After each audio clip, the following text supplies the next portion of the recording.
I passed away, and what Jesus shared with me regarding speaking in tongues transformed everything. Dr. David Yonggi Cho. I must begin by sharing something that will likely strike many as a paradox. I died, and it was only after that moment that I grasped how feeble the majority of my prayers truly were. I was a minister, a leader, a teacher of the word. I had been praying in tongues for years. However, when I stood before Jesus, I realized that being familiar with the gift is not equivalent to utilizing the gift as he intended. Have you ever experienced that sensation where you pray, you fast, you believe, and yet circumstances remain unchanged? Have you questioned why certain struggles simply do not yield? I used to ask those same questions, until the day everything stood still. As I stood in his presence, one of the primary insights Jesus gave me dismantled many of my oldest certainties. There is no such thing as a neutral prayer. Not a single word that exits our lips is merely noise. In the spiritual realm, every prayer carries weight, either authority or emptiness. This struck me to my core because I realized that for years I had prayed with sincerity, yet often without spiritual awareness of what was actually occurring beyond what my eyes could perceive. Jesus revealed to me that when a child of God prays solely with natural understanding, constrained by fear, anxiety, or hesitation, that prayer might ascend, but it does not break through. It is birthed in the heart and moves through the mind, but it perishes before it can pierce the spiritual veil. Then he allowed me to feel something I will never forget. Heaven is not closed, but many prayers arrive too weak to sustain themselves there. Have you felt this? Have you concluded a prayer and, despite saying amen, felt something inside whispering that something was missing? Have you petitioned God for peace but remained restless? Have you sought direction and yet walked away confused? This does not imply that God failed to listen. It implies you attempted to engage in a spiritual conflict using nothing but human vocabulary. Jesus then led me to understand that praying in tongues does not originate from emotion, nor the intellect, nor spiritual performance. It is born from a place where the ego cannot enter. When the Spirit prays through us, there are no filters, no censorship, and no dread of saying the wrong words. It is heaven itself finding an available mouth upon the earth. He showed me that much of our greatest suffering stems from the emotional exhaustion of trying to manage everything through logic.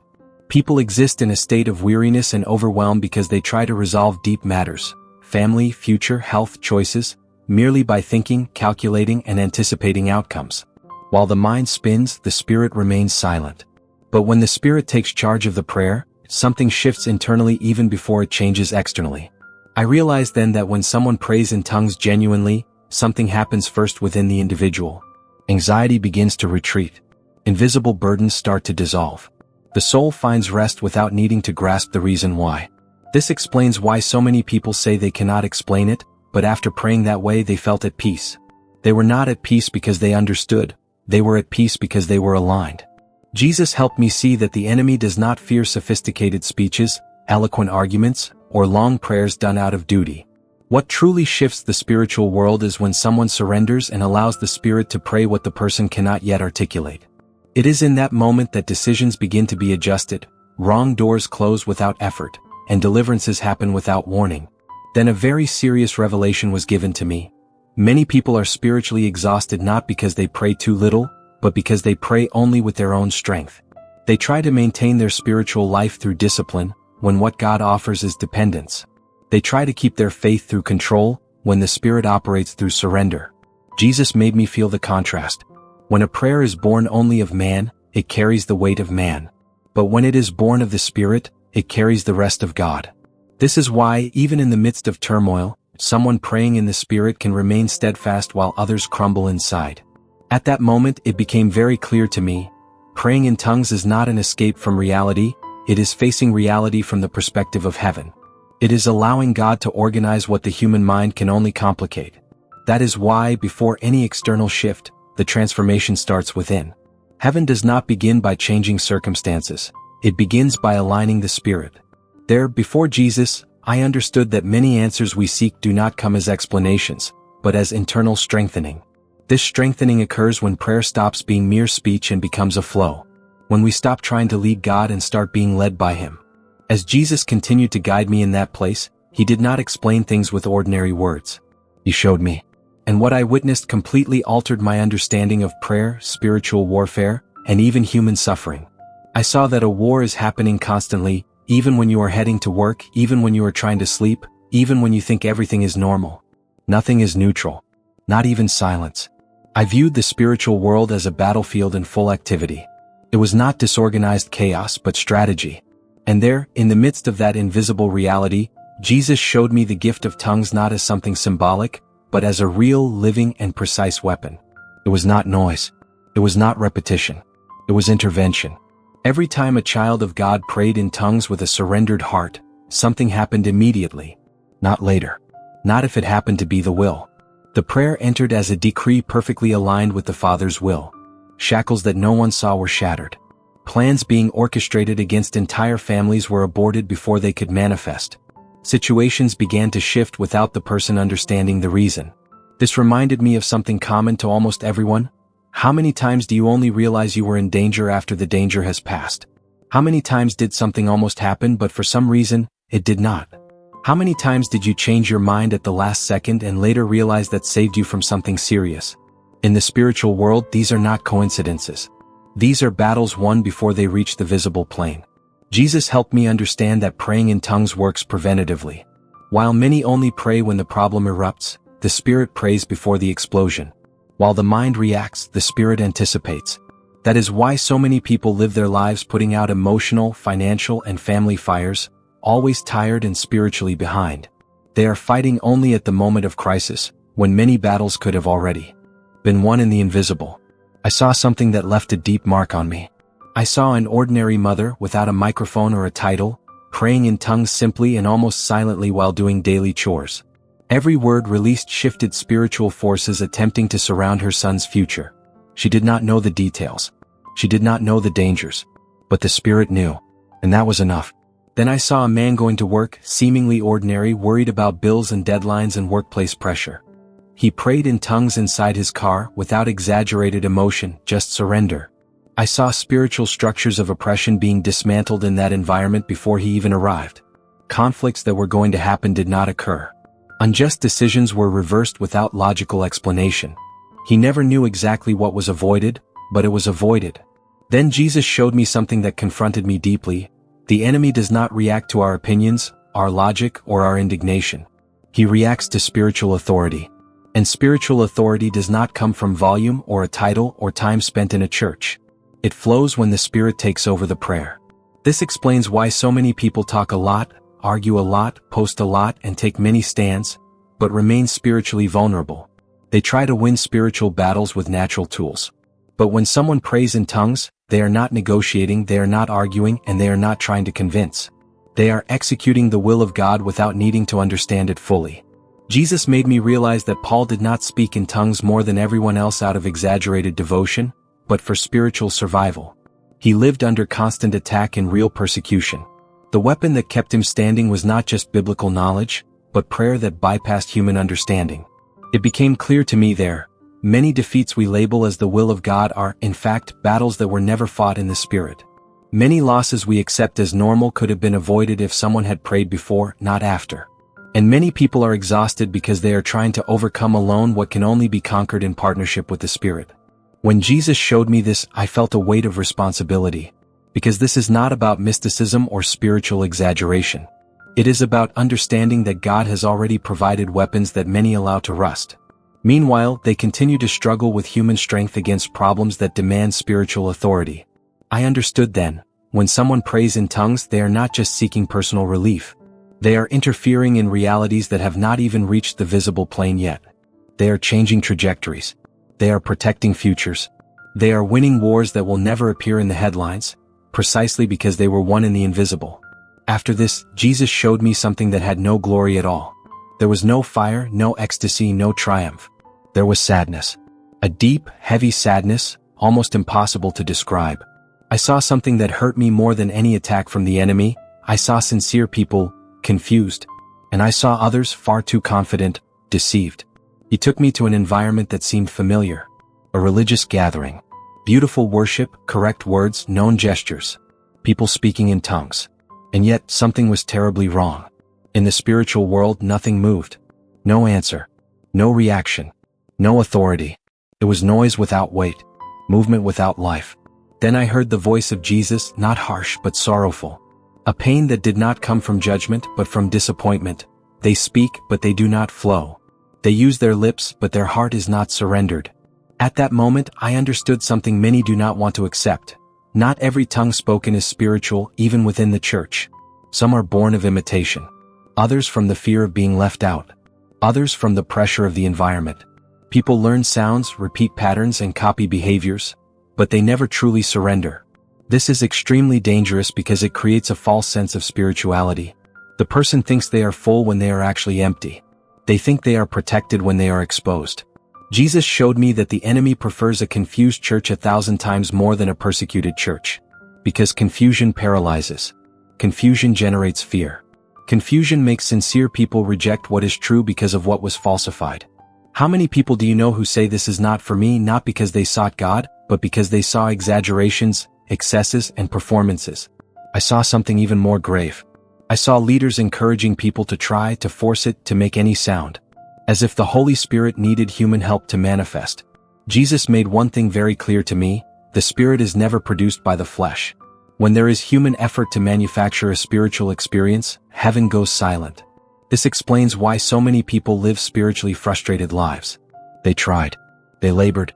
They repeated. But they never experienced rest, never felt alignment, and never saw fruit. So they conclude the problem is the gift, when in fact the problem was the approach. The Spirit does not respond to performance.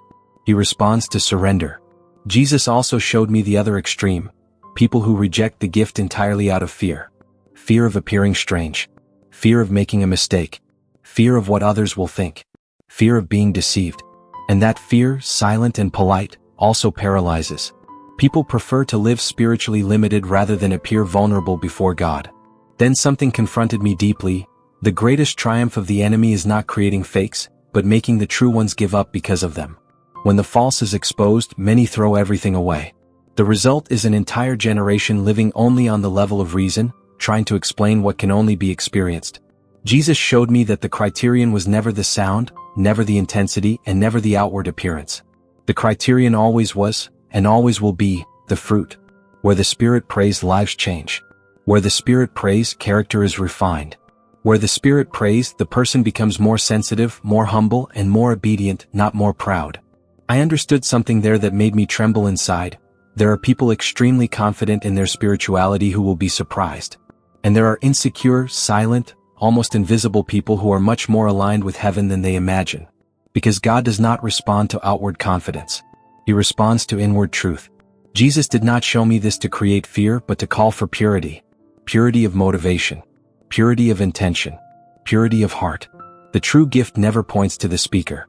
It always points to Christ. It always produces fruit.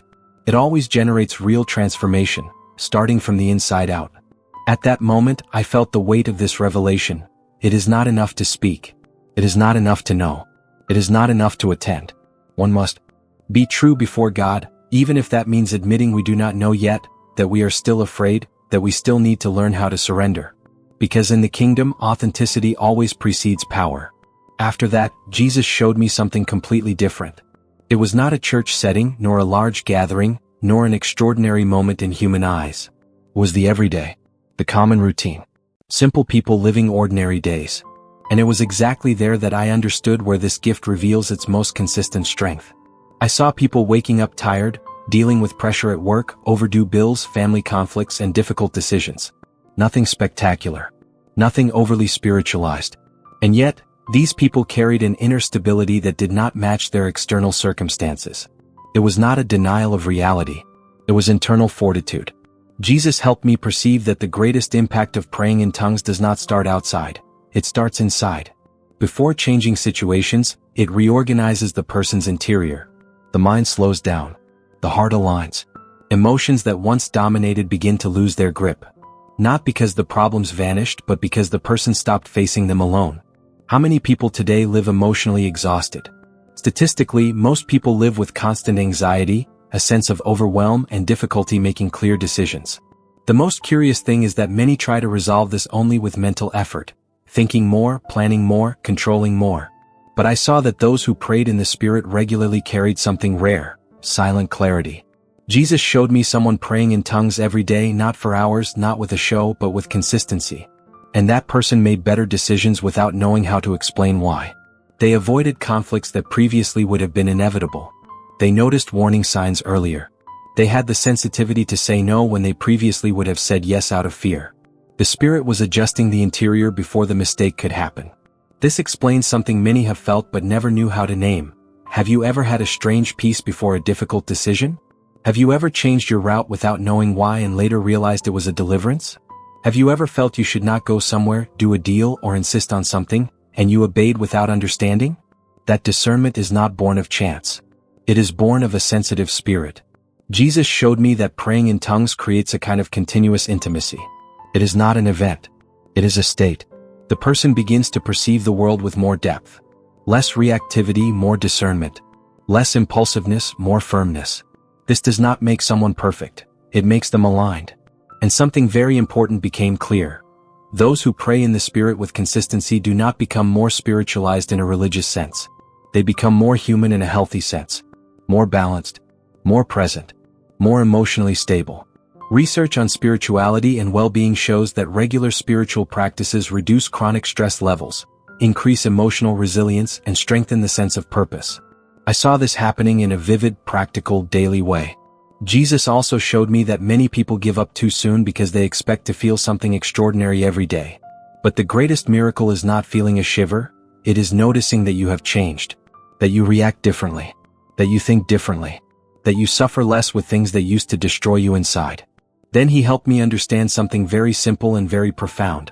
When the Spirit prays for you, he also prepares you for what is coming. Many answers have not arrived yet because you would not be ready to carry them.